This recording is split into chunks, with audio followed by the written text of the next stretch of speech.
നമുക്ക് പ്രീമിയർ ലീഗിൽ തുടങ്ങാം. ടച്ചിൽ കിട്ടും. നമുക്ക് വേണമെങ്കിൽ ഞാൻ പറഞ്ഞില്ല അന്ന് നമ്മൾ ലാസ്റ്റ് പറഞ്ഞു നിർത്തിയത് കോപ്പ അമേരിക്ക യൂറോ കപ്പിന്റെയും കഴിഞ്ഞിട്ട് തുടങ്ങാന്നുള്ള ഇതിലെ പറഞ്ഞു നിർത്തിയത്. അതിന് വേണമെങ്കിൽ സ്റ്റാർട്ട് ചെയ്യാം. ആയിക്കോട്ടെ, അതന്നെ അങ്ങനെ തന്നെ പറഞ്ഞിട്ട് സ്റ്റാർട്ട് ചെയ്യാം. ആയിക്കോട്ടെ, അതന്നെ തുടങ്ങി. അവിടെ തന്നെയല്ലേ തുടങ്ങണ്ടേ നമ്മള്? ശരിയാണ്. അതാണ് നമ്മൾ കഴിഞ്ഞ പോഡ്കാസ്റ്റിൽ അങ്ങനെ നിർത്തിണ്ടായിരുന്നത്. യൂറോ കപ്പിന്റെ ഒരു ഫൈനൽ സെമി ഫൈനൽ മുമ്പാണ് കോപ്പ അമേരിക്ക ഒരേ സമയമാണ് നടന്നിട്ടുണ്ടായിരുന്നു. ഇത് തൊട്ട് മുമ്പ് നമ്മൾ നിർത്തിണ്ടായിരുന്നു. നമ്മൾ അതിന്റെ റിസൾട്ടുകള് ശേഷം നമ്മൾ ഇരുന്നിട്ടില്ലല്ലേ? അയ്യോ, ലോങ് ആയി. വേൾഡ് കപ്പിന്റെ പോലെ അന്ന് അതേപോലെ തന്നെ അതെ, ഫൈനലിന് ശേഷം നടത്തണം എന്ന് പറഞ്ഞിട്ട് പിന്നെ നടത്തില്ല. അയ്യോ അതെ, അയ്യോ എന്തായിരുന്നു അല്ലേ കോപ്പ അമേരിക്കയും പിന്നെ അതെ. അതിൽ പിന്നെ ഡൗട്ട് ഇല്ലായിരുന്നു, നമ്മളെ ചെക്കന്മാര് കയറി അടിച്ചല്ലോ. പക്ഷെ കളി ഒന്ന് പേടിപ്പിച്ചു. അതെ, നല്ല നല്ല കളിയായിരുന്നു പ്രാവശ്യം. എന്താ പറയാ, നല്ല കളിയായിരുന്നു. ഞാൻ അങ്ങനെ അധികം ഫോളോ ചെയ്തിട്ടില്ല, പക്ഷെ യൂറോ ഒക്കെ കൊള്ളായിരുന്നു. യൂറോയിലേക്ക് വരാം. പക്ഷെ കോപ്പയിൽ എന്തായാലും പറഞ്ഞിട്ട് നമുക്ക് യൂറോയിലേക്ക് പോവാം. കോപ്പയിൽ എന്താ ഫൈനൽ ഉണ്ടെന്നൊക്കെ തോന്നി? ഫൈനലില് കൊളംബിയ അത്യാവശ്യം നമുക്ക് ഫൈനലിൽ എത്തുമ്പോൾ തന്നെ അറിയായിരുന്നു കൊളംബിയ കുറച്ച് സ്ട്രോങ് ആണ്. കാരണം ടീമിലെ നമ്മൾ അത്യാവശ്യം നമ്മൾ അന്ന് ചർച്ച ചെയ്തതിൽ പറഞ്ഞത് ഉറുഗ്വേനെ ഒന്നും കൂടി പേടിക്കണം എന്നൊക്കെ പറഞ്ഞിട്ടുണ്ടായിരുന്നു. അപ്പോഴും നമ്മൾ കൊളംബിയനെ അന്ന് അത്ര അങ്ങ് പരിഗണിച്ചിട്ടില്ലായിരുന്നു. അപ്പോൾ ഈ ഉറുഗ്വേനെ സെമിയിൽ ഒരു റെഡ് കാർഡ് കിട്ടിയിട്ടും തോൽപ്പിച്ച് വന്ന ടീമായിരുന്നു കൊളംബിയ. എന്നിട്ട് നമുക്ക് കുറച്ച് പേടിച്ചു, കാരണം എക്സ്ട്രാ ടൈമിലാണ് അന്ന് ഗോൾ വരുന്നത്, ലൗട്ടാരോ മാർട്ടിനസിന്റെ ഗോൾ വന്നത്. പക്ഷെ എന്നാലും കോൺഫിഡൻ്റ് ആയിരുന്നു, നമ്മൾ ജയിക്കുന്ന ഉറപ്പുണ്ടായിരുന്നു. അന്ന് ഫസ്റ്റ് ഹാഫ് ശരിക്കും പറയുകയാണെങ്കിൽ അന്ന് നമുക്ക് പന്തന്നെ കിട്ടിയില്ലായിരുന്നു. കളി ഓർമ്മയുണ്ടെങ്കിൽ തോൽക്കുന്നുള്ളൊരു മൈൻഡൊക്കെ വന്നിരുന്നു.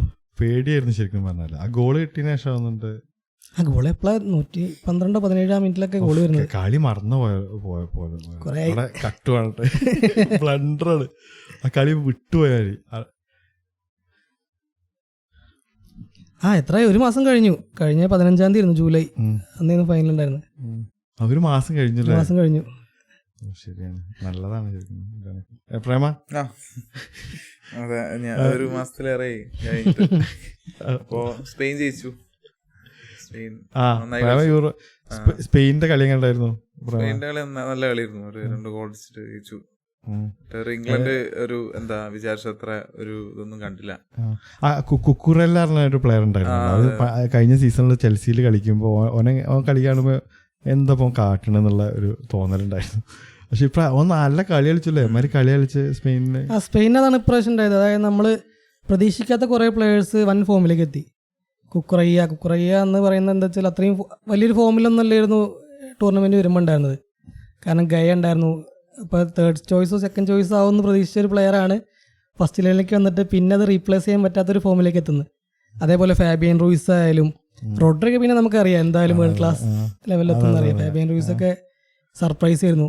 ഡാനി ഓൾമോ, കുറെ സർപ്രൈസിങ് പ്ലേയേഴ്സ് ഉണ്ടായിരുന്നു സ്പെയിൻ ഇപ്രാവശ്യം. ടീം വർക്ക് തന്നെയാണ്, ടീം വർക്ക് കൊണ്ട് തന്നെ ജയിച്ചത്. ഡിസർവിംഗ് ആയിരുന്നു. നല്ല ടീമായിരുന്നു സ്പെയിൻ. നീ സ്പെയിനാണ് സപ്പോർട്ട് ചെയ്തത്? ഞാൻ സ്പെയിനെ സപ്പോർട്ട് ചെയ്തത്. അല്ല, നല്ല ടീം തന്നെയായിരുന്നു. പേട്ടി പറഞ്ഞാൽ തന്നെ നല്ല കുറെ പ്ലേയേഴ്സ് ഉണ്ട്, നന്നായി കളിക്കും. പിന്നെ ഇംഗ്ലണ്ട് ഓൾറെഡി നല്ലൊരു ടീമാണ്, ഒരുപാട് സ്റ്റാർസ് ഉണ്ട്. പക്ഷെ അവരെപ്പത്തെയും പോലെ പ്രത്യേകിച്ച് കാര്യമൊന്നും ഉണ്ടായില്ല. സത്യം. എന്താ എപ്പോഴും ഇംഗ്ലണ്ട് ശരിക്കും ഈ സമയത്തെങ്കിലും ഒരു കപ്പ് അടിക്കണം. കാരണം എല്ലാ കാലത്തും നല്ല പ്ലേയേഴ്സ് ഉണ്ടാവാറുണ്ട്. ഇപ്രാവശ്യം നല്ല ഒരുപാട് യങ്സ്റ്റേഴ്സ്, നല്ല ജൂഡ് ബെല്ലിംഗ്ഹാം ആയാലും കോൾ പാമർ ആയാലും സക്ക ആയാലും റൈസ് ആയാലും. പിന്നെ ഇംഗ്ലീഷ് മീഡിയം പറഞ്ഞിട്ടാ തോന്നുന്നു അവര് എന്താണ് ലോകം കീഴടക്കുന്ന ടീമാണെന്നുള്ള. അതായത് ഈ റീസെന്റ് ആയിട്ട് അവർക്ക് നല്ല റെക്കോർഡുണ്ട്. വേൾഡ് കപ്പിലായാലും കഴിഞ്ഞ യൂറോ കപ്പിൽ അവർ ഫൈനലെത്തിയ ടീമാണ്. വേൾഡ് കപ്പ് സെമി എത്തിണ്ടായിരുന്നു, അതിന് മുമ്പത്തെ വേൾഡ് കപ്പിലും എത്തിണ്ടായിരുന്നു. റെക്കോർഡ് ഉണ്ട് എന്ന് പറഞ്ഞാല് സത്യം പറയട്ടെ, ഒരു കളി കാണാൻ ഇപ്പൊ ഫൈനലൊക്കെ നല്ല കളിയാ കളിച്ച് എന്ന് പറയാം. പക്ഷെ അല്ലാത്ത കളികളൊക്കെ പറഞ്ഞാല് അത്ര ഒരു ഭംഗി കിട്ടുന്നില്ലല്ലോ. അതായത് ശരിക്കും അവരുടെ ടീം വെച്ച് നോക്കുമ്പോ പേപ്പറിൽ നോക്കുമ്പോ പുലികളാണെങ്കിലും കളിക്കളത്തിലേക്ക് വരുമ്പോൾ ആ ഒരു ഒത്തിണക്കം പലപ്പോഴും മിസ്സാവാറുണ്ട്. ഒരു ടാക്ടിക്കൽ ഫ്ലോ ഒരിക്കലും കിട്ടാറില്ല. പക്ഷെ ഇപ്രാവശ്യം എന്നാലും നന്നായി കളിച്ചിട്ടുണ്ട്, നല്ല പരിശ്രമിച്ചിട്ടുണ്ട്. പക്ഷെ സ്പെയിനിന് മുമ്പിൽ പിടിച്ചു നിൽക്കാൻ മാത്രം വലിയ കളി ഇല്ലായിരുന്നു. സ്പെയിന് ഭയങ്കര സ്പീഡും പിന്നെ എന്താണ് നല്ല പാസിങ് എല്ലാം കൊണ്ടും ഭയങ്കര തൊടാൻ പറ്റാത്ത ഫുട്ബോളാണ് കളിച്ചിരുന്നത്. നിക്കോ വില്യംസും യാമലും ഭയങ്കര കളിയായിരുന്നു. യങ്സ്റ്റേഴ്സ്, കുറെ യങ്സ്റ്റേഴ്സ് മൊറാട്ടനൊക്കെ വെച്ച് കപ്പടിക്കണം. അതെ സത്യം. മൊറാട്ടയാണ് ക്യാപ്റ്റൻ. പിന്നെ ഇതാ കുക്കുറലിനെ പറ്റി പറഞ്ഞപ്പോഴാണ് കുക്കുറല ഹാളൻഡിനെ ഭയങ്കരമായിട്ട് ട്രോൾ ചെയ്യുന്നല്ലോ, ഒരു പാട്ടൊക്കെ പാടിയിട്ട് 2-3 ദിവസമായിട്ട് ഇൻസ്റ്റാഗ്രാമിലൊക്കെ ട്രെൻഡിങ് ആ സോങ് കുക്കുറയ്യ. അയ്യോ നല്ല ട്രോൾ ഉണ്ട്, എല്ലാം കിട്ടുന്നുണ്ട്. ആ ഹാളൻഡ് കുക്കുറലിന്റെ മുന്നിൽ നിന്ന് അട്ടത്. പിന്നെ കുക്കുറയ്യ ഇഞ്ചുറി ആയിട്ട് വീഴുമ്പോൾ ആളിനോട് സപ്പോർട്ട് ചെയ്യിക്കുമ്പോൾ ആളിന്റെ ചിരിച്ചിങ്ങനെ തగ్గടിച്ച് പോകുന്നുണ്ട്, നല്ല ട്രോൾ കിട്ടുന്നുണ്ട്.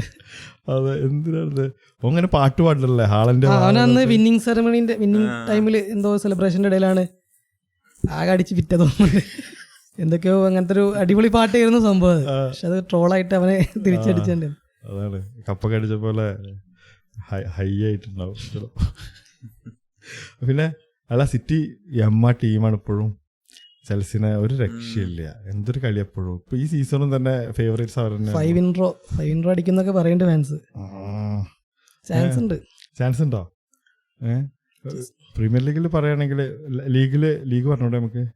പ്രീമിയർ ലീഗിൽ പറയുകയാണെങ്കിൽ എന്താ പറയാ, എല്ലാരും നല്ല ടീമായിട്ടാണ് തോന്നുന്നത്. ഇപ്പൊ കോമ്പറ്റീറ്റീവ് ആണെന്നും കൂടി. ഇപ്പൊ ഫുൾഹാം അല്ല സിറ്റി ചെൽസി എടുത്ത് നോക്കിക്കഴിഞ്ഞാൽ സിറ്റിയുടെ കളിക്ക് ശരിക്കും ആ ഒരു വ്യത്യാസം നല്ലോണം അറിയാണ്. അവരിപ്പോ കുറച്ചുകൂടി ഭീകര ടീമായിട്ടുണ്ട്. കളിയുണ്ടായിരുന്നു. ചെൽസി പറയുകയാണെങ്കിൽ ഇപ്പോൾ അവർക്കിപ്പോ ഒരു ബസ് നിറയെ പ്ലേയേഴ്സ് സെറ്റ് അങ്ങനെ ഇപ്പോൾ അവർ കണക്കാക്കുന്നത് എത്ര 90 പ്ലേയേഴ്സ് സെറ്റ് ഉണ്ട് അവർക്ക് അവരുടെ ക്ലബിൽ മൊത്തം. പക്ഷെ എന്നാലും അവരെ സ്ട്രൈക്കർ ഇപ്പോഴും ജാക്സൺ ആണ്. അതാണ് അവസ്ഥ. ജാക്സന് ഫിനിഷിങ് വരുന്നുണ്ടോ? എവിടെ അന്നൊക്കെ മോശം കളി, നല്ല മോശം കളി തന്നു.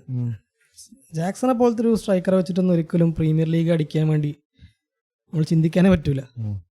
അവരിപ്പോൾ അത്രയും സ്പെൻഡ് ചെയ്തിട്ടും അവർക്ക് നല്ലൊരു ഗോൾ കീപ്പറും ഒരു എബവ് ആവറേജ്, അതായത് നല്ലൊരു ഗോൾ കീപ്പറും കിട്ടിയിട്ടില്ല, നല്ലൊരു സ്ട്രൈക്കറും കിട്ടിയിട്ടില്ല. പക്ഷെ എന്നാലും ഇപ്പോൾ സിറ്റിയുടെ കളി അല്ല എന്താണ് ചെൽസിയുടെ കളി എനിക്ക് തോന്നുന്നത് ഈ നല്ല ടീമുകൾക്കെതിരല്ല. എനിക്ക് ചെൽസി പെർഫോം ചെയ്യും, കാരണം അവരെ കോച്ച് ഒന്നുകൂടി പ്രോമിസിംഗ് ആണ്. കഴിഞ്ഞ പ്രാവശ്യം അവരെ ലെയ്സസ്റ്ററിനെ പ്രൊമോട്ട് ചെയ്ത കോച്ചാണ് എൻസോ മരേസ്ക, അങ്ങനത്തെ ഒരു പേര്. അയാളാണ് നല്ല അത്യാവശ്യം പ്രോമിസിംഗ് ആണ്. കളിയും മെച്ചപ്പെട്ടിട്ടുണ്ട് അത്യാവശ്യം. വിങ് ഡെപ്ത് ഫസ്റ്റ് ഒരു 10-30 മിനിറ്റ് ഒക്കെ ആയപ്പോൾ പൊസിഷനൊക്കെ കുറച്ചും കൂടി സിറ്റിന്റെ മുകളിലൊക്കെ വന്നിട്ടുണ്ടായിരുന്നു അന്നാ കളിയിൽ. അതെ അതെ.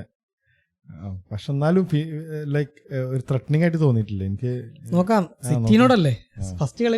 അതാണ് ആ വർത്താനം വരുന്ന പ്രശ്നമേ, സിറ്റിനോടല്ലേ എന്നുള്ള വർത്താനം ശരിക്കും വരാൻ പാടില്ല. എന്താണ് അപ്പൊ ഏകപക്ഷീയമായില്ലേ സത്യം പറഞ്ഞാൽ? ആണല്ലോ, 4 വട്ടം അടുപ്പിച്ച് ലീഗൊക്കെ അടിച്ച ഏകപക്ഷീയമല്ല എന്ന് പറയാൻ പറ്റില്ലല്ലോ. സത്യം. പക്ഷെ ബാക്കി ടീമുകളൊക്കെ നോക്കി ഇപ്പൊ ലിവർപൂള് പുതിയ മാനേജ്മെന്റില് നല്ല കളി കളിച്ചല്ലോ. ലിവർപൂൾ എല്ലാം കളിക്കുന്നുണ്ട്, ആഴ്സണൽ എല്ലാം കളിക്കുന്നുണ്ട്. മോസലനൊക്കെ വാങ്ങിക്കണേ നല്ല പോയിന്റ് ഉണ്ടാക്കിയിട്ടുണ്ട്. 2 ഗോളിലും ഇൻവോൾവ്മെന്റ് ഇല്ലേ? ഒരു ഗോളും ഒരു അസിസ്റ്റും ഉണ്ടായിരുന്നു.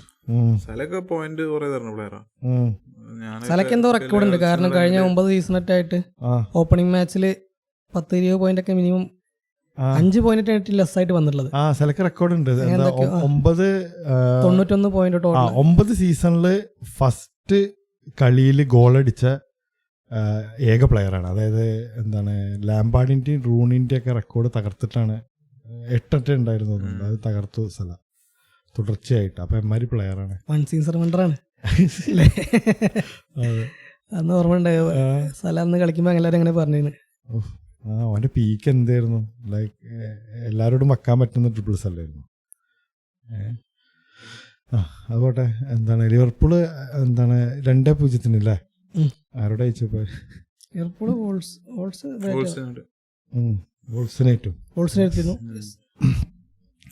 ഓക്കെയാണ്. പിന്നെ യുണൈറ്റഡിന്റെ കളി ഉണ്ടായിരുന്നു, അത് പറഞ്ഞല്ലോ. ഫസ്റ്റ് കളിയായി ജയിച്ചു എന്ന് പറഞ്ഞു കഴിഞ്ഞാല് നല്ല കളി കളിക്കുന്നുണ്ട്. സത്യം പറയട്ടെ, കുഴപ്പമില്ലാത്ത കളി കളിക്കുന്നുണ്ട്. എന്താണ് എന്നാലും കുറച്ചും കൂടി നന്നാവാന്നുള്ളതാണ്. ഇപ്പോഴും ടൈറ്റിലിനൊന്നും പുഷ് ചെയ്യാൻ മാത്രമുള്ള ടീമായിട്ടില്ല. ഫുൾഹാം അത്യാവശ്യം നല്ല സ്ട്രോങ് ടീമാണ്. അവരവിടെ തന്നെ ജയിച്ച് തുടങ്ങാൻ തന്നെ നല്ലൊരു ബെറ്റർ സ്റ്റാർട്ടിങ് തന്നെയാണ്. ലിച്ച ട്രയോരനെ ലോക്കാക്കി. ട്രയോര വരുമ്പോൾ എപ്പോഴും ഒരു പേടിയാണ്. പക്ഷെ ലിച്ച അടിപൊളിയായിരുന്നു. പിന്നെ എന്താ പറയാ പുതിയ എന്താ പറയാ എന്താ പേര് സിർക്കെ ഒക്കെ ഒന്നും പറയാനായിട്ടില്ല. നല്ല അത്യാവശ്യം നല്ല സൈനിങ് വന്നിട്ടുണ്ട് ഇപ്രാവശ്യം. കഴിഞ്ഞ പ്രാവശ്യത്തെ പോലെ അല്ലാതെ വെറുതെ കുറെ ഫ്ലോപ്പ് സൈനിങ്സ് അല്ലാതെ അത് ശരി കുറച്ച് തന്നെയാണ്. നല്ല സൈനിങ്സ് വന്നിട്ടുണ്ട്. നസിർക്കാവട്ടെ അല്ലെങ്കിൽ മർസൂയി എന്ന നല്ല കളിയായിരുന്നു. അവരാവട്ടെ. പക്ഷെ കുറെ ആൾക്കാർ ഇപ്പോഴും ടീമിൽ വേണ്ടാത്ത ആൾക്കാരുണ്ട്. എനിക്ക് മനസ്സിലായോ? അത് ടീമില് കുറെ ഉണ്ടാകുമ്പോൾ എന്താ വെച്ചാല് അവരാരെങ്കിലും ഒന്ന് ഫോമായി വരണം. കാരണം എല്ലാവരും കൂടി ഒറ്റയടിക്ക് ഒഴിവാക്കാനും പറ്റൂല, ടീമിന്റെ ബാലൻസ് മൊത്തം പോകും. അപ്പോൾ കസമേരോ കഴിഞ്ഞ കളി നല്ല കളിയായിരുന്നു. കസമേരോ കുറച്ച് കാലമായിട്ട് ടീമിന് ബാധ്യത പോലെ കളിച്ചിട്ടുണ്ടായിരുന്നു. അപ്പം അങ്ങനെ കുറച്ച് പേരെങ്കിലും ഒന്ന് പ്രതീക്ഷയ്ക്ക് മുകളിൽ വരണം, അല്ലെങ്കിൽ ആകെ ടീമിന് റിസൾട്ട് ഇല്ലാതായി പോകും. പ്രീമിയർ ലീഗ് ഇപ്പോൾ ഒന്നും പറയാൻ പറ്റില്ല. നമുക്കൊരു എന്താ ഒരു 10 കളി കണ്ടാലേ പോവുള്ളൂ. പിന്നെ ആർസണലിൽ സാക്കക്ക് 2 ഗോളിലും ഇൻവോൾവ്മെന്റ് ഉണ്ട്. ഭയങ്കര ഇമ്പാക്റ്റ് ആയിപ്പോയി. ആർസണൽ ഇപ്രാവശ്യമെങ്കിലും കപ്പടിക്കണം. അതെ, നല്ല കളി കളിക്കുന്നുണ്ട് കുറെ കാലമായിട്ട്. ഇപ്രാവശ്യമെങ്കിലും ഒന്ന് കമ്പീറ്റ് ചെയ്താൽ മതിയായിരുന്നു. സിറ്റിയുടെ ഡൊമിനൻസ് കൊണ്ടുപോകാൻ നടക്കൂല. എന്തായാലും കപ്പടിക്കണം. സിറ്റി അല്ലാത്ത ആരെങ്കിലും വരണം എന്നാണ്. സിറ്റി ലിവർപൂളും അല്ലാത്ത പിന്നെ ഞങ്ങൾക്ക് എന്തായാലും കിട്ടൂല. ഞങ്ങൾ ടോപ്പ് 4 പ്രാവശ്യം ചാൻസ് ഉണ്ട്. എനിക്കും ഇതിൽ 3 ആരെങ്കിലും ഒരാൾ അടിക്കുന്നത് തോന്നുന്നു. സിറ്റിയോ അല്ലെങ്കിൽ ലിവർപൂളോ ആർസണലോ. ആർസണൽ അടിച്ചാൽ നൈസായിരുന്നു, പക്ഷെ സിറ്റി നല്ല സ്ട്രോങ് ആണ്. അതെ, സിറ്റി തന്നെ ആയിരിക്കും, ഒന്നും പറയാൻ പറ്റില്ല. അതുപോലെ കഴിഞ്ഞ കളി ഡോക്ക് ഭയങ്കര കളിയായിരുന്നു. ഡോക്കിന്റെ നല്ല കുറെ ഡ്രിബിൾസ് ഒക്കെ ഉണ്ടായിരുന്നു. പിന്നെ കോവാസിന്റെ ഗോള് നല്ല ഗോളായിരുന്നു. പിന്നെ സേവും ഉണ്ട് കുറെ, ഓപ്പോസിഷൻ ഗോളിയുടെ കുഴപ്പമില്ലാത്ത സേവ്സും കളിക്കുന്നുണ്ടായിരുന്നു ടീം. അതെ, സിറ്റി നല്ല ടീമാണ്. നീ പ്രീമിയർ ലീഗിൽ ഏത് ടീമിനാണ് എനിക്കങ്ങനെ പ്രത്യേകിച്ച് ടീമൊന്നും. അതെ അതെ, പക്ഷെ എന്നാലും ചായ്വ് കൊടുക്കുന്നത് എങ്ങനെയാണ്? ചായ്വ് പറഞ്ഞാൽ ഓരോ സീസൺ പോലെ. ഞാനിപ്പോ കുറെ കാലമായിട്ട് സിറ്റീനെ ഇഷ്ടമാണ്. എനിക്ക് തീരെ ഇഷ്ടമില്ലാത്തത് ലിവർപൂളൊക്കെ തന്നെയാണ്. പക്ഷെ ലിവർപൂൾ നന്നായി കളിക്കുന്നുണ്ട് ലിവർപൂളിന്. പിന്നെ ടോട്ടനാമിന് ഇഷ്ടമാണ്. പിന്നെ ഒരു അൻസലോട്ടി വന്ന ടൈമിൽ എവർട്ടനെ ഭയങ്കര ഇഷ്ടമായിരുന്നു. അങ്ങനെ ഓരോ ടൈമിലും ഓരോ കളി എൻജോയ് ചെയ്യാന്നുള്ളതാണ് മെയിനായിട്ട്. പിന്നെ ടീമൊന്നുമില്ല, നമ്മളിപ്പോ എന്താ വെച്ചാ കളി കാണുമ്പോ ഒരു ഫ്രീ ആയിട്ട് കാണാലോ കുറച്ചും കൂടെ. ചെൽസി കുറച്ചു കാലം ഞാൻ ഭയങ്കരമായിട്ട് ഫോളോ ചെയ്തിരുന്നു. ഹസാർഡുള്ള ടൈമില്, ഡിയോഗോ കോസ്റ്റ കളിക്കുന്ന ടൈമില് ഒരു 17, 16, 18 ആ ടൈമൊക്കെ ഉണ്ടല്ലോ സെറ്റീൻ. അപ്പൊ ചെൽസിന് കുറെ കളി ഉണ്ടായിരുന്നു ആ ടൈമില്. പിന്നെ ലിവർപൂൾ വന്നതിന് ശേഷം ലിവർപൂളിന്റെ കുറച്ച് അങ്ങനെ ഓരോരോ സീസണിലാണ് മേജറായിട്ട് മാഡ്രിഡ് തന്നെ. മാഡ്രിഡ് തന്നെ. ടോട്ടൻഹാമിനെ പറ്റി ടോട്ടൻഹാമും വില്ലിയും കൂടി പറഞ്ഞിട്ട് നമുക്ക് സ്പാനിഷിലേക്ക് പോവാം. ടോട്ടൻഹാമും വില്ലിയും ഒക്കെ ശരിക്കും കുറച്ചുകൂടി നല്ല ടീമായിട്ടുണ്ട്. ടോട്ടൻഹാം പക്ഷേ ലൈസസ്റ്ററിനോട് സമനിലയാണ്. പക്ഷെ വാടി ഉണ്ട് അവിടെ. ലൈസസ്റ്റർ അതായും പറഞ്ഞു ഇപ്രാവശ്യം പണ്ടത്തെ പോലല്ലേ. പണ്ടത്തെ സീസണൊക്കെ എന്ന് പറഞ്ഞു കഴിഞ്ഞാല് പ്രൊമോട്ട് ചെയ്ത് വരുന്ന ക്ലബ്ബുകൾ ഒരു വേറെ കാറ്റഗറിയിലെ കളിക്കുക, 4 വാങ്ങുക 5 വാങ്ങുക, അങ്ങനെ എപ്പോഴും തോൽക്കുന്നുള്ളൊരു ഉറപ്പുള്ള ടീമുകളായിരുന്നു. ഇപ്രാവശ്യം ലൈസസ്റ്ററൊക്കെ ഒന്ന് മാറ്റം വരുത്തുന്ന എനിക്ക് തോന്നുന്നു. വാടിപ്പോഴും ആ കളി ജയിപ്പിക്കണായിരുന്നു. ഒരു രണ്ടാമതൊരു ചാൻസ് കിട്ടി, ജയിപ്പിച്ചിരുന്നെങ്കിൽ അടിപൊളിയായിരുന്നു. റിട്ടേൺ അല്ല, വാടിനെ സമ്മതിക്കണം. കാരണം അന്ന് ആ 2014 സീസണിലല്ലേ അവർ കപ്പടിക്കുന്നത് ലീഗ്. പക്ഷേ അവരുടെ മെയിൻ പ്ലേയേഴ്സ് ഒക്കെ ക്ലബ്ബ് വിട്ട് പോയിട്ടും വാർഡി ഒരിക്കലും റെലഗേറ്റഡ് ആയിട്ട് പോലും ടീമിൽ നിന്ന് ഒരിക്കലും മാറി ചിന്തിക്കാത്തൊരു പ്ലെയറായിരുന്നു. അപ്പൊ ഡിസർവ് ചെയ്യുന്നുണ്ട്. പ്രീമിയർ ലീഗ് അടിച്ചിട്ടുള്ള പ്ലെയറാണ്, എത്ര പ്ലേയേഴ്സിന് പറയാതെ. വാടി പിന്നെ അങ്ങനെ ഫുട്ബോൾ ബൈ പ്രൊഫഷൻ ആയിട്ട് വന്ന ആളല്ല. ലൈക്ക് മനസ്സിലായില്ലേ, വേറെ ജോബ്സ് ചെയ്തതിന് എൻ്റെ ഇടയിൽ കൂടെ ഫുട്ബോൾ കളിച്ച് അങ്ങനെ ഒരു അങ്ങനെയുണ്ട്. അപ്പുറത്ത് വേറെ ജോലി ഉണ്ടായിരുന്നു. അതെ, വേറെ ഇത് സൈഡ് ജോബ് ആയിരുന്നു. ഫുട്ബോൾ സെക്കൻഡ് ജോബ് ആയിരുന്നു. പിന്നെ ഇംഗ്ലണ്ട് നാഷണൽ ടീമിൽ വരെ ഉണ്ടായിരുന്നു. പ്ലെയറാണ്, ലെജൻഡ് അല്ലാതെ. 16 യൂറോയിലൊക്കെ നന്നായി കളിച്ചിരുന്നു. 16 യൂറോയിലും 20 യൂറോയിലൊക്കെ വാടി നന്നായി കളിച്ചിരുന്നു. എനിക്ക് ഓർമ്മയുണ്ട് ഒരു മാനിക്കിൻ ചാലഞ്ച് ഒക്കെ ഉണ്ടായിരുന്നല്ലോ വാടിന്റെ. പണ്ട് ഒരു പിന്നെ എന്താ സ്പാനിഷ് ലീഗിൽ എന്താ? സ്പാനിഷ് ലീഗിൽ എന്തോ ആദ്യമായിട്ടാണ് കുറെ കാലത്തിന് ശേഷമാണ് 6 ഡ്രോ ഉള്ള ഒരു ഓപ്പണിംഗ് വീക്ക് നടക്കുന്നൊക്കെ പറഞ്ഞു. 6 ഡ്രോ തന്നെ, 6 ഡ്രോ.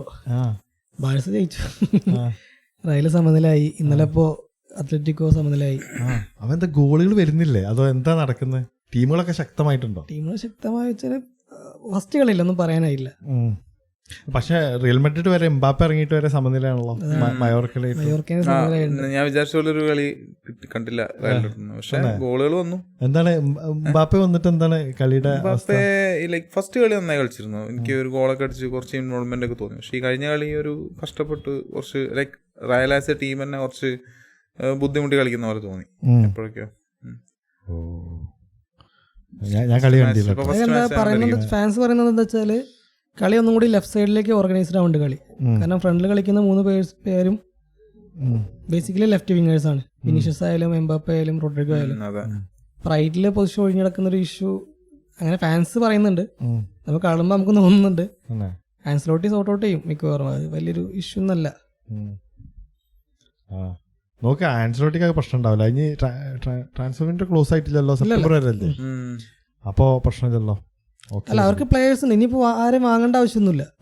പൊസിഷനിങ്ങും പിന്നെ ടീം പ്ലേ ഒക്കെ സെറ്റായി എടുക്കാവുന്നല്ലേ ഉള്ളൂ. കാരണം റൈറ്റ് വിങ്ങിൽ ഒരാള് കോൺസെൻട്രേറ്റ് നിൽക്കാൻ പറ്റണം. റൈറ്റ് വിങ് ആ പൊസിഷൻ ഭയങ്കര ഇതാണല്ലോ, അവിടെ ആൾക്കാർ കുറവാണ്. എല്ലാവരും ലെഫ്റ്റിലാണ് ആൾക്കാർ ഫോക്കസ് 3 ഫോർവേഡ്സും ലെഫ്റ്റ് വിങ്ങേഴ്സ് ആണ് ബേസിക് നാച്ചുറലി. ബാർസലോണയുടെ കളി എന്താ അവസ്ഥ? കുഴപ്പമില്ല, നല്ല കളിയായിരുന്നു. വലൻസിനോട് ജയിച്ചത്. ലെവൻഡോസ്കി ഗോൾ അടിച്ചു. നല്ല കളിയായിരുന്നു. കുറെ പിള്ളേരുണ്ട്, കുറെ ഒന്നും കൂടി കുറച്ചും കൂടി പ്ലേയേഴ്സിനെ ഇറക്കിയിട്ടുണ്ട് ഞങ്ങള്. കസാഡോ എന്നൊക്കെ പറഞ്ഞിട്ട്, കാലിബ്രി പറഞ്ഞിട്ട് കുറച്ച് പ്ലേയേഴ്സിനെ ഇറക്കിയിട്ടുണ്ട്. നല്ല കളിയാണ്, നല്ല പ്രതീക്ഷ ഉണ്ട്. ഇനിയിപ്പോ ട്രാൻസ്ഫർ വിൻഡോയിൽ ഇനി ഒരു പുതിയ പ്ലെയർ വരുന്നുള്ള പ്രതീക്ഷ ഒന്നുമില്ല. ആൾറെഡി ഓൾമോനെ സൈൻ ചെയ്തു. അപ്പൊ ഇനി ഈ ടീം വെച്ചിട്ട് തന്നെയായിരിക്കും സീസൺ ത്രൂ ഔട്ട് കളിക്കുക. നിക്കോ വില്യംസിന് ഒരു ടീം കൊടുത്തില്ല. വില്യംസ് നോക്കി, പക്ഷെ അവരെ ക്ലബ് പറഞ്ഞാൽ കുറച്ചും കൂടി പാഷനേറ്റ് ക്ലബ്ബാണ്. അതായത് ബാസ്കേരിയയിലെ പ്ലേയേഴ്സ് മാത്രം കളിക്കുന്ന ക്ലബ്ബാണ് അത്ലറ്റിക്കോ ബിൽബാവോ. അവർ വേറൊരു പുറത്തുനിന്ന് റീജിയനിലെ പ്ലേയേഴ്സിനെ കളിപ്പിക്കാറില്ല.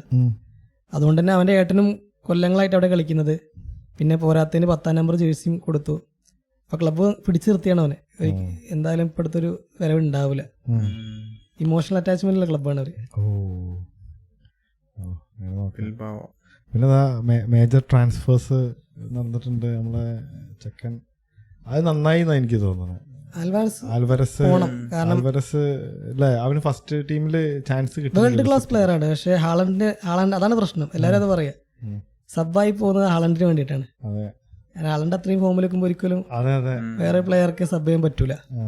ഹാളണ്ടിനെ സബ് ചെയ്യാനല്ലേ അതാണ് പറയാൻ പറ്റില്ല. അപ്പൊ നല്ലൊരു ക്ലബിലേക്ക് അത്യാവശ്യം നല്ല ക്ലബ് തന്നെയാണ് അത്ലറ്റിക്കോ മാഡ്രിഡ്. അതെ അതെ, കുറെ അർജന്റീനൻ പ്ലേയേഴ്സ് ഉണ്ട്, അർജന്റീനൻ കോച്ച് ഉണ്ട്. മെച്ചപ്പെടാം, നോക്കട്ടെ. പിന്നെ വേറെ എന്താണ് പ്രെഡിക്ഷൻസ് നമുക്ക് വേറെന്താ പറയണ്ടേ? വേറെ ഇപ്പൊ എന്താ നിലവില് പ്രത്യേകിച്ചുണ്ടായിട്ടുള്ള എങ്ങനെ വെച്ചാല് ഗുണ്ടോലകൻ വിരമിച്ചു. ഞാൻ പറഞ്ഞ പോലെ ഇന്റർനാഷണൽ ഫുട്ബോളിൽ വിരമിച്ചു. പിന്നെ ഇപ്പോ ഇന്നലെ അർജന്റീനയുടെ വേൾഡ് കപ്പ് ക്വാളിഫയർ ടീം വന്നിട്ടുണ്ട്. 18 കൊല്ലത്തിന് ശേഷം 2ാം തവണയാണ് മെസ്സിയും ഡിമറിയും ഇല്ലാത്തൊരു ക്വാളിഫയർ സ്ക്വാഡിനെ പ്രഖ്യാപിക്കുന്നത്. അത്യാവശ്യം പണ്ടൊക്കെ പറഞ്ഞാൽ നമുക്ക്, ഞാൻ എപ്പോഴും പറയാറുണ്ട്, പണ്ടൊക്കെ നമുക്ക് ഏറ്റവും ഉറ്റുനോക്കുന്ന ഒരു ടൈമായിരുന്നു ഈ സ്ക്വാഡ് പ്രഖ്യാപിക്കൽ. കാരണം ചുറ്റോറും പരാതികളേക്കും, അവനില്ല, ഇവനെവിടെ, ഇതേ ചങ്ങായി, ഇവനെവിടുന്ന് വന്നതാ, അങ്ങനെ ഫുൾ പരാതികളേക്കും. പക്ഷെ ഇപ്പൊ കുറച്ച് കാലങ്ങളായിട്ട് അങ്ങനത്തെ ഒരു ഇതില്ലാത്തൊരു, സത്യം പറഞ്ഞ ഇന്നലെ ടീം കണ്ടപ്പോൾ ഞാൻ ഫുള്ളി സാറ്റിസ്ഫൈഡ്. കാരണം ഒക്കെ നല്ല നെയിംസ് ആണ്, നല്ല അത്യാവശ്യം ഭാവിയുള്ള നെയിംസ് ആണ്. അതാണ് ആ ഒരു ഭാവി നമുക്ക് കാണുന്നുണ്ട്, കണ്ണിൽ കാണുന്നുണ്ട്. പറഞ്ഞ പോലെ നല്ല ഫുട്ബോൾ കാണാൻ പറ്റും. പ്രതീക്ഷ ഉണ്ട്, നല്ല പ്രതീക്ഷ ഉണ്ട്. ഇനിയിപ്പോ എന്താ അടുപ്പിച്ച് ഒളിമ്പിക്സിൽ തോറ്റപ്പോ ഇങ്ങനെ പൊന്തി വന്നിരുന്നല്ലോ ഫ്രാൻസിനോട്. അത് കാരണം ബ്രസീലാണ് മെയിനായിട്ട് ഒച്ചുണ്ടാക്കാനുള്ളത്. അവർക്ക് ക്വാളിഫിക്കേഷൻ പോലും കിട്ടിയിട്ടില്ല ഒളിമ്പിക്സിൽ. പിന്നെ വലിയ പരിക്കില്ലായിരുന്നു. പിന്നെ എടുത്ത് പറയാനുള്ളത് ഒളിമ്പിക്സ് എന്തായാലും പറയണം.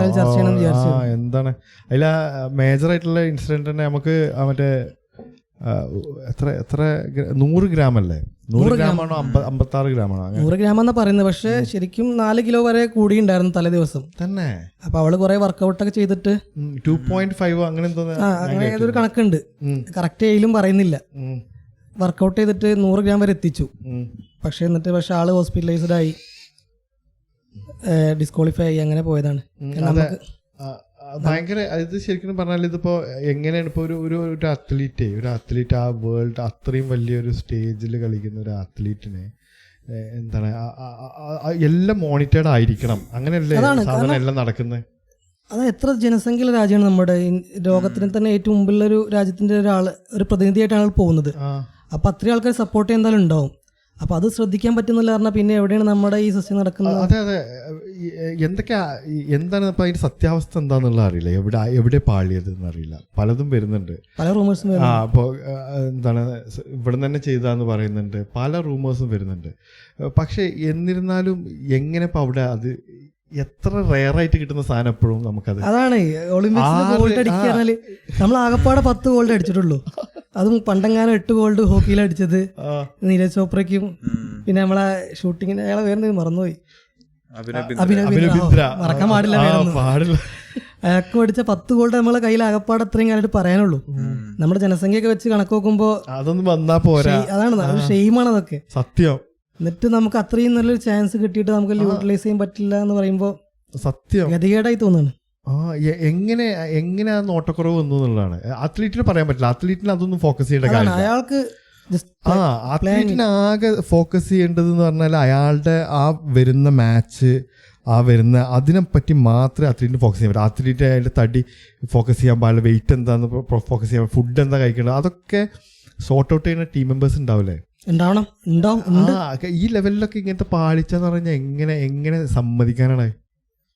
അതാണ് ഒരുപാട് റൂമേഴ്സ് വരുന്നുണ്ട്, ഒരുപാട് കോൺസ്പിറസീസ് വരുന്നുണ്ട്. കാരണം അതിനെ കൂട്ടി വായിക്കാൻ പറ്റുന്നതാണ് പണ്ട് കഴിഞ്ഞ കൊല്ലം ഉണ്ടായ ഇൻസിഡൻസ് ഒക്കെ.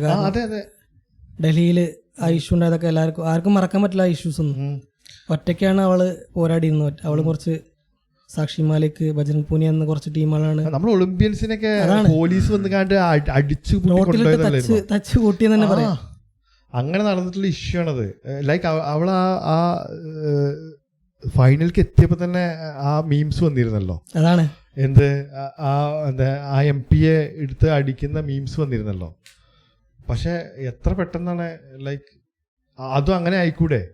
അതാണ് ആൾക്കാർക്ക് അതാണ് സംശയം വരാൻ കാരണം. കാരണം ഒരുപാട് ഇൻസിഡൻസ് ഇതിന് ബന്ധപ്പെട്ട് വന്നിട്ടുണ്ട്. അപ്പോൾ ഇതെല്ലാം കൂട്ടി വായിക്കുമ്പോൾ നമുക്ക് ഏതായാലും കുറച്ച് സംശയം തോന്നും എന്തോ സംഭവിച്ചിട്ടുണ്ട് എന്നുള്ളത്. അതെ അതെ, എന്താ സംശയം? ആള് ഈ കൊല്ലം തുടക്കത്തിലേറ്റ് പറഞ്ഞിട്ടുണ്ട്, എൻ്റെ കോച്ച് തന്നെ എനിക്ക് എന്തെങ്കിലും ഫുഡിൽ എന്തെങ്കിലും കലർത്തി തന്നു കഴിഞ്ഞാൽ എനിക്ക് ചെയ്യാൻ പറ്റും എന്നുള്ളത്. ഈ വ്യക്തി തന്നെ വിനേഷ് ഫോഗട്ട് തന്നെ പറഞ്ഞിട്ടുണ്ട്. അത്രയ്ക്കും ഇഷ്യൂസ് ഉണ്ട് ഇന്റേണലായിട്ട് അത്ര ഇഷ്യൂസ് നടന്നിട്ടുണ്ട്. പിന്നെ അവര് ഡീറ്റെയിൽ ആയിട്ട് പോകുമ്പോ ഇപ്പൊ പറയുന്നത് ഒരു എന്താണ് ഓർത്തോ ഡോക്ടറായിരുന്നു, എന്താ പറയാ അവരുടെ എന്താണ് ഡയറ്റീഷ്യൻ എന്നൊക്കെ പറഞ്ഞിട്ട് ഒരു ഇത് വരുന്നുണ്ടായിരുന്നു. ഇനി എങ്ങനെ എനിക്കറിയില്ല, ന്യൂസ് ഒരുപാട് വരുന്നുണ്ട്. നമുക്കും അതന്നെയാണ് നമുക്ക് സംശയം. എല്ലായിടത്തും പലതും വരുന്നുണ്ട്. അപ്പോൾ ഫുൾ ഡൗട്ടിലാണ് ഇരിക്കാൻ നിൽക്കുന്നത്. പക്ഷെ എന്നാലും അത് അങ്ങനെ വിട്ടെടുക്കാൻ പാടില്ലാത്തൊരു സാധനമായിരുന്നു. ഭയങ്കര സങ്കടമായി പോയി. കാരണം ഒരു ലേഡി ആദ്യമായിട്ടാണ് സെമിക്ക് എത്തുന്നത്. അവൾ എത്തുന്ന വഴി ഇൻസ്പിറേഷനിലാണ്. നമ്പർ അതായത് 85 ബൗട്ട് അൺഡിഫീറ്റഡ് ആയിട്ട് നിൽക്കുന്ന ചാമ്പ്യൻ മലർത്തി അടിച്ചിട്ടാണ് വരുന്നത് തന്നെ. ഒരു ജാപ്പാനീസ്, എന്താ പേര് മറന്നുപോയി, ജപ്പാൻ താരം, പേര് എനിക്ക് ഓർമ്മയില്ല. അവളെ അടിച്ചിട്ടിട്ടാ വരുന്നത്. എന്നിട്ട് എന്താണ് ലാസ്റ്റ് അവിടെ പോവാണ്. അതാണ് തോറ്റാ പോട്ടെ അങ്ങനെ പറയില്ലേ. അതെ അതെ, മത്സരിച്ച് തോൽക്കൊക്കെയാണെങ്കിൽ നമുക്കൊരു സമാധാനം ഉണ്ട്. അതല്ലാതെ വെള്ളി കിട്ടിയെന്നല്ലോ, വെള്ളി കൊടുത്തില്ലല്ലോ. അപ്പീല് പോയി, അത് നടന്നില്ല, റിജക്റ്റ് ആയി. ഞാൻ പണ്ട് ബോക്സിങ്ങിന്റെ ഈ കോളേജിന്റെ ഇതിലൊക്കെ ബോക്സിങ് നടക്കുന്ന സ്ഥലത്ത് പോയി കണ്ടിട്ടുണ്ട് എന്താണ് നടക്കണമെന്ന് അറിയാൻ. അപ്പോൾ അവിടെ വെയിങ്ങിനും ഇതിനൊക്കെ ശരിക്കും ഈ വെയിറ്റ് ഒക്കെ എടുക്കണ ചെയ്യുമ്പോൾ അന്ന് വെയിറ്റ് കുറക്കാൻ വേണ്ടി എന്തൊക്കെ ചെയ്യാറ് ഇവിടെ, പെട്ടെന്ന് വെയിറ്റ് കുറക്കണമല്ലോ. ഇവർ മേലിൽ കുറേ മറ്റേ ബാമൊക്കെ തേക്കും. എന്നിട്ട് ഇങ്ങോട്ട് വിയർത്ത് അതിങ്ങനെ ഇങ്ങനെ തുടച്ചെടുക്കുക, അങ്ങനത്തെ കുറേ പരിപാടികളുണ്ടായിരുന്നു. ഭയങ്കര ടയർഡായി പോകും, ബോഡിന്ന് ഇതൊക്കെ പോവല്ലേ. ആ അവസ്ഥയിൽ തന്നെ സംശയമൊക്കെ ഉണ്ട്. വെയിറ്റ് കാറ്റഗറി മസ്റ്റ് ആണ്. കാരണം 50 കിലോഗ്രാം വെയിറ്റിലാണ് മത്സരിച്ചിരുന്നത്. വെയിറ്റ് നല്ല അഡ്വാൻറ്റേജ് തന്നെയാണ് സംഭവം. ആണ്, പക്ഷെ എന്നാലും അത് ശ്രദ്ധിക്കാൻ പറ്റില്ല എന്ന് പറയണേ നമുക്ക്. അതെ അതെ, അതാണ് പ്രശ്നം. പിന്നെ എന്താണ്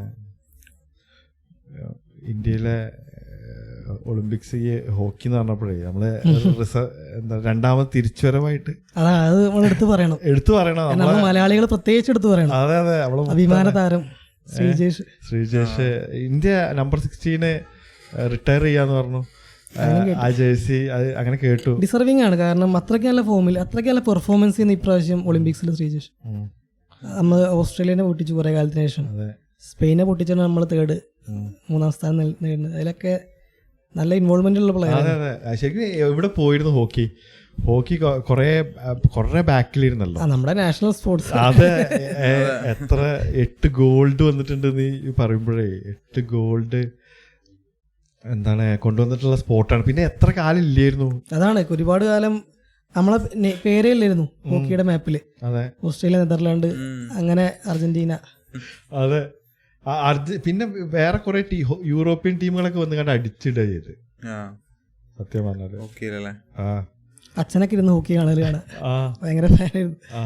എനിക്കൊന്നും വലിയ ഒരു ഇൻട്രസ്റ്റ് ഇല്ല ഹോക്കി കാണാൻ. ആ ഗെയിം ഭയങ്കര ഡിഫിക്കൽട്ടാ ചില സമയത്ത് മനസ്സിലാക്കാറുണ്ട്. അല്ല അത് നമുക്ക് കാണുമ്പോ തന്നെ ഡിഫിക്കൽട്ടാ, കാരണം കളിക്കാൻ കുറച്ച് പണിയാണ്.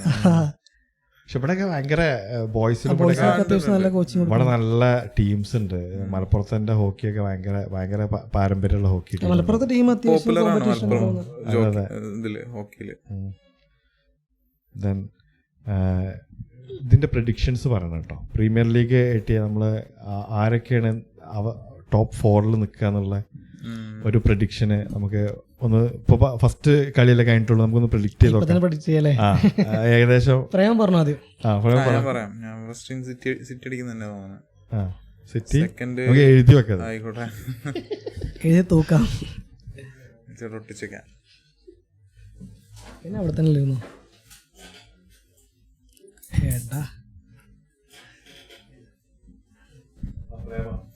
ഞാൻ പറയണ ഫസ്റ്റ് സിറ്റി അടിക്കും, സെക്കൻഡ് ലിവർപൂൾ, സിറ്റി, ലിവർപൂള്, ആർസണല്, പിന്നെ Aston villa. First of course city. ഇത് ഇവിടെ തൂക്കി ഒട്ടിച്ചു വെക്കും കേട്ടോ. City, Arsenal, Liverpool. നാലാമത് ആസ്റ്റൺ വില്ല. കഴിഞ്ഞ വർഷം 4 വന്നു. ന്യൂകാസിൽ നല്ല ടീമാട്ടോ, 10 ആളെ വെച്ച് ജയിച്ചു വരും. ന്യൂകാസിലുണ്ട്, പക്ഷെ എന്നാലും അവരാ കഴിഞ്ഞ കൊല്ലൊക്കെ തുടക്കത്തിൽ കളിച്ചൊരു കളി പിന്നെ അവർക്ക് കണ്ടിന്യൂ ചെയ്യാൻ പറ്റിയില്ല. ആസ്റ്റൺ വില്ല വരട്ടെ 4ാമത്തെ. ഞാൻ പറഞ്ഞ ആർസണല്, സിറ്റി, ലിവർപൂൾ, യുണൈറ്റഡ് ടോപ്പ് 4 വരും നിങ്ങൾ പറയുന്നത്. പ്രാവശ്യം വരും കണ്ടുകൊണ്ട് ഇല്ലാന്ന് പറയണേ. ചാൻസ് ഉണ്ട്. ഞാൻ പറഞ്ഞ പോലെ കുറെ ഞാൻ ആദ്യം ആലോചിച്ച് കപ്പടിക്കുന്നു പറഞ്ഞാലോ, പിന്നെ ഓവറാക്കണ്ട. ടോപ്പ് 4 എത്തുള്ള ചാൻസ് ഒക്കെ ഉണ്ട്. ടോപ്പ് 4 എത്തന്നെ ചെയ്യും. കണ്ടുകൊണ്ട് ടെൻഹാഗിൽ ഞങ്ങൾക്ക് ഫുൾ വിശ്വാസം ഉണ്ട്. അയാളാണ് ഫുട്ബോൾ വീണ്ടും കാണേണ്ട രീതിയിലേക്ക് കൊണ്ടുവന്നിട്ടുള്ളത്. പക്ഷെ ഒരു സ്ട്രൈക്കർ ആയിട്ടുള്ളൊരു ലൈക്ക് ഹോയ്ലൻഡ് മാത്രമല്ല. ഹോയ്ലൻഡ് അല്ലേ, ഹോയ്ലൻഡ് തന്നെ മതി ഞങ്ങക്ക്. ഓനെ ഒന്ന് സെറ്റ് ആയി കഴിഞ്ഞാൽ ഓന് ധാരാളമാണ്. അന്ന് ശരിക്കും കെയിന് വന്നാ മതിയെന്നു. കെയിന് കപ്പടിക്കാൻ അപ്പോഴേക്ക് അവിടെ പോയിട്ട് ഉണ്ടായില്ല. പക്ഷെ കൊല്ലടിക്കാൻ വേണമെങ്കിൽ ഒരു സീസൺ ബയണൊക്കെ റയറാണ് ട്രോഫിലെസ് ആയി പോകുന്ന സീസണൊക്കെ. അത് സംഭവിച്ചിട്ടോ ശരിക്കൊരു കൾസനെ. ഒരു ഓസ്ട്രേലിയൻ ബ്രേക്ക് ഡാൻസർ അത് കേട്ടോ, എന്താണ് ഭയങ്കര വിവാദമായിട്ടുള്ള. ഇല്ല ഓസ്ട്രേലിയൻ ബ്രേക്ക് ഡാൻസർ ഇല്ലേ, ഒരു ഓസ്ട്രേലിയൻ ബ്രേക്ക് ഡാൻസ് ഉണ്ടല്ലോ ഒളിമ്പിക്സിൽ ബ്രേക്ക് ഡാൻസ് ഉണ്ട്. അത് സത്യം പറയുന്നത് ശരിക്കും ആ ഓസ്ട്രേലിയൻ ഡാൻസർ വന്നപ്പോഴാണ് ശരിക്കും പറഞ്ഞാല്, അതായത് അവള് വന്നിട്ട് അവിടുന്ന് ആകെ അബദ്ധ കളി കളിച്ചിരിക്കണേ. ഇതിപ്പോ എന്താ ബ്രേക്ക് ഡാൻസോ എന്നൊക്കെ ചോദിക്കുന്ന കളി കളിച്ചിരിക്കണം. ബാക്കിയുള്ളവരൊക്കെ നല്ല ബ്രേക്ക് ഡാൻസ് കളിക്കുന്നുണ്ട്. അപ്പൊ ഇവളത് ശരിക്കും ഒരു കാട്ടിക്കൂട്ടിൽ മാതിരിയാണ് കിടക്കണല്ലേ. അപ്പൊ അത് കണ്ടപ്പോഴാണ് മനസ്സിലാക്കണോ ബ്രേക്ക് ഡാൻസ് ഉണ്ട് തന്നെ. അപ്പൊ ശരിക്കും അവള് ചെയ്ത നല്ലൊരു കാര്യമല്ലേ എന്നുള്ളത്. അതിൽ ആ ഇവന്റ് ഉണ്ട് എന്നുള്ളത് നിങ്ങൾ കണ്ടിരുന്നോ? ബ്രേക്ക് ഡാൻസ് ഉണ്ടെന്നുള്ളതൊക്കെ പണ്ടേ അറിയാം. അങ്ങനെ ഞാൻ ഇപ്പോഴാണ് അറിയണത്. അതില് അവള് എന്നിട്ട് അബദ്ധം കളിച്ച് ഭയങ്കര വൈറലായി പോയി. ലോക ശ്രദ്ധ കിട്ടി. അവള് ഓസ്ട്രേലിയയുടെ ക്രിക്കറ്റ് ടീമിന്റെ ജേഴ്സി ഒക്കെ ഇട്ടിട്ടാണ് കളിച്ചത്. അങ്ങനെ ഫേമസ് ആയില്ലേ. എന്താണ് Rachel gun. Rachel gun news അറിഞ്ഞിട്ടില്ല. സ്പോർട്ടാണ്. മറ്റേ സ്പോർട്സ് ഒക്കെ വരണം. സ്ലാപ്പിംഗ് അയ്യോ അത് ഒരു കളി കണ്ടില്ലേ, ഏതാ അത്? ഞാൻ കണ്ടതിൽ ഏറ്റവും വൃത്തികെട്ട സ്പോർട്സ് ആണ്. മുഖത്തടിക്കുന്ന കളി. അങ്ങനെ അതിന് വേൾഡ് ചാമ്പ്യൻഷിപ്പ് ഒക്കെ ഓടുന്നുണ്ട്. മുഖത്തടിക്കുന്നതിൽ സ്പെഷ്യലൈസ് ആയിട്ടുള്ള ആൾക്കാർ ഒരു പടം ഇങ്ങനെ വന്ന് വെച്ച് നോക്കുമല്ലോ. അതാണ് അളവെടുക്കും കയ്യിൽ പൗഡറൊക്കെ ഇട്ടിട്ട്. ഓ എന്തൊരവസ്ഥയാണ്. പിന്നെ കോമ്പാറ്റ് സ്പോർട്സിൽ കുറേ സ്പോർട്സ് അങ്ങനെ വന്നിട്ടുണ്ട്. കാറിൻ്റെ ഉള്ളിലുള്ള ജുജിത്സു കണ്ടിട്ടുണ്ടോ പ്രേമാനി? ഇല്ല. അതായത് കാറിൻ്റെ ഉള്ളിൽ രണ്ടുപേര് സീറ്റ് ബെൽറ്റ് ഇട്ട് നിൽക്കും, ഫൈറ്റ് ചെയ്യുക, എന്നിട്ട് ഇങ്ങോട്ട് വിസിലടിക്കുമ്പോൾ അതിൻ്റെ ആ സ്പേസിൽ നിന്ന് തല്ലൂടുക. വേറെ ഒന്നും ടെലിഫോൺ ബൂത്ത് അതേപോലെ തന്നെ. അതേപോലെ ഓ എന്ത് ഇതിലാ പോകുന്നത്. ആൾക്കാർ പുതിയ ഇന്നോവേഷൻസ് കണ്ടെത്താണ്. പുതിയ സ്പോർട്സുകൾ വരുന്നുണ്ട്. റഷ്യയിലുള്ള ചില സ്പോർട്സ് ഒക്കെ കണ്ട, ബാസ്കറ്റ് ബോളിന്റെ ഉള്ളിൽ ഇടയിൽ റെസ്ലിങ് എങ്ങനെ എടുത്തിട്ട് എറിയണാണ് ബാസ്കറ്റ് ബോൾ കളിക്കുന്ന ഇടയിൽ.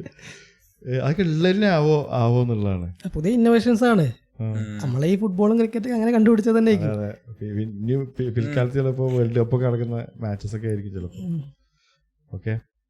ഓക്കെ അല്ലേ? അല്ല, പിന്നെ നമ്മൾ ഇത് പറയാനുണ്ട്, ഇമ്പോർട്ടന്റ് ആയിട്ടുള്ള കാര്യം. അതായത് ഇന്റർനാഷണൽ മീഡിയയിൽ തന്നെ ചർച്ച ചെയ്യുന്ന ഞാൻ കാര്യം പറഞ്ഞിട്ടുണ്ടായിരുന്നല്ലോ. അതായത് ഇപ്പൊ അടുത്ത് കൊൽക്കത്ത ഡെർബി നടക്കാൻ പോകുന്നുണ്ടായിരുന്നു. മോഹൻ ബഗാനും ഈസ്റ്റ് ബംഗാളും തമ്മിൽ. എന്താ വെച്ചാല് അത് റദ്ദാക്കി. പ്ലെയേഴ്സും ഫാൻസും എല്ലാരും കൂടി പ്രൊട്ടസ്റ്റ് ചെയ്തു കൊൽക്കത്ത ടൗണില്. ഇന്റർനാഷണൽ മീഡിയയിൽ വരെ തന്നെ. അതായത് ഇപ്പൊ നമ്മള് എല്ലാരും കേട്ടിട്ടുണ്ടാവും, കൊൽക്കത്തയിലൊരു യുവ ഡോക്ടർ ബ്രൂട്ടലി കൊല്ലപ്പെട്ടു. അതിനെതിരെ ആ ന്യൂസ് കേട്ടിട്ടുണ്ട്. ഇപ്പോഴും ഗവൺമെന്റ് ഉത്തരവല്ല ആരാണ് ചെയ്തത്. അതായത് ആ പെൺകുട്ടി മരിച്ചിട്ട് അതിന്റെ അച്ഛനോടും അമ്മയോടും പറയുന്നത് എന്താ വെച്ചാല് സൂയിസൈഡ് ചെയ്തു എന്നാ പറയുന്നത്. പിന്നെ വേറെ ആരൊക്കെ ഇനീഷ്യേറ്റീവ് എടുത്തിട്ടാണ് അന്വേഷിച്ചിട്ടാണ്. അത്രയും ഇഞ്ചുറി സംഭവിച്ചിട്ടുണ്ട്, അത്രയും ഇഞ്ചുറീസ്. എന്നിട്ടാണ് ഇത്രയും ആൾക്കാർ പ്രൊട്ടസ്റ്റ് ചെയ്യാൻ വന്നത്. എന്നിട്ട് വേറെ എന്തൊക്കെ ന്യൂസ് എന്താ വെച്ചാല് ഈ ഗുണ്ടകള് ഹോസ്റ്റലിൽ തല്ലി തകർത്തു, തെളിവ് നശിപ്പിക്കാൻ, എന്തൊക്കെയോ നടക്കുന്നുണ്ട് അവിടെ. അതെ, 90% തലത്തിൽ അങ്ങനെ ഒരു ഇത് കണ്ടു നശിപ്പിച്ചിട്ടുണ്ടായിട്ട് ഇത് പറഞ്ഞു. എമ്മാരി സാധനമാണ് അതാണെന്ന്.